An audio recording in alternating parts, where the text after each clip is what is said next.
Ready? One, two, three, start. Though this is the first occasion on which I have in person attended a session of UNESCO, I may claim that in spirit I have always been with you and followed your deliberations and activities with the keenest interest and sympathy. This I have done as I feel that, in view of the disaster which threatens the future of mankind, UNESCO alone offers a faint ray of hope.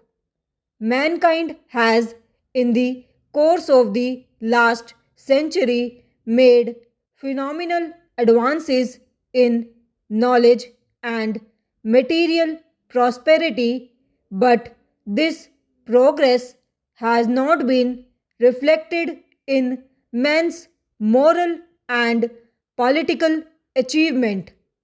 Increased knowledge has therefore led not only to a greater provision for comforts and victory over want and disease, but also, alas, to an increase in man's power for destruction and death. This power is so great today that unless all men have a sense of community, it may well lead to common ruin for all. It is only through a re education of men that we can create that sense of psychological unity and common citizenship which the technological unity achieved by the advance of modern science requires of men. This is the reason why in 1949, when the Indian National Commission for Cooperation with UNESCO was founded, I placed such great emphasis on the importance of UNESCO's work. I pointed out with regret that while the United Nations were founded for the achievement of peace and unity, the result had, in fact, been the division of the world into two varying camps. It is true that some progress has been achieved here in place of a multitude of nations, each struggling on its own. The United Nations present a picture of two solid blocks array one against the other. Nevertheless, to any man who looks forward to cooperation and friendship among nations, this picture can bring no message of hope. It seems that the only hope lies in UNESCO, which asks to achieve unity in the field of education, science, and culture, even among those who are politically divided. I feel that if UNESCO could achieve its objectives and create understanding between different nations on the cultural plane, there is hope that with time the cultural understanding would make itself felt in the economic and political fields also. In the course of the last 2 years, my hope in the UNESCO and my apprehensions about the United Nations have both increased. Para, it is true that UNESCO is barely half a dozen years old, but these few years have been of immense significance for the future of men. This period has revealed fissures in our political and intellectual attitudes, which, unless they are checked on time, may well involve the whole of humanity in one common run. It is therefore necessary that we should attempt to evaluate what UNESCO has done during these turbulent years and survey its past achievement so that we can map out with greater confidence the course of its future action.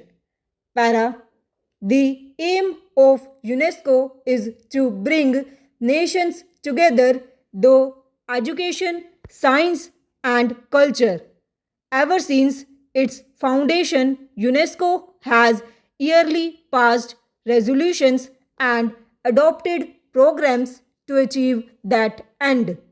One of the greatest achievements of UNESCO has been to help frame a new and universal Declaration of Human Rights, which has since been adopted by the United Nations. Similarly, in the field of technical assistance to underdeveloped countries and the restoration of educational and cultural facilities in the war devastated countries and in the exchange of persons and ideas between different nations, considerable progress has been achieved. Even more important is the project which UNESCO seeks to adopt for the provision of fundamental education to immense areas of the world as yet without adequate facilities. It is a sad reflection on our civilization that almost three-fourths of the adult population of the world are still unlettered. Literacy and ignorance directly contradict all our professions for the rights of men and constitute a threat to universal democracy, peace, and progress. I should like to congratulate UNESCO upon its realization that it is only by improving the human material through education in the less fortunate areas of the world that prospects of world peace can be secured. While no one can for a moment caution the program of UNESCO in these fields, I feel sure that you, Mr. President, and you, Mr. Director General, will agree with me that UNESCO cannot succeed in its objectives so long as the fear of war and destruction cripple the creative energies of men. Unless this threat can be averted, all our efforts to advance education, science, and culture seem a mockery. If the world is to be saved from disaster, we must, as intelligent men and women, decide what steps UNESCO can take to avoid the threat of war. It will not do to say that the questions of war and peace are primarily political and do not concern UNESCO, which is a body devoted to the advancement of education, science, and culture. that cannot be so always as such.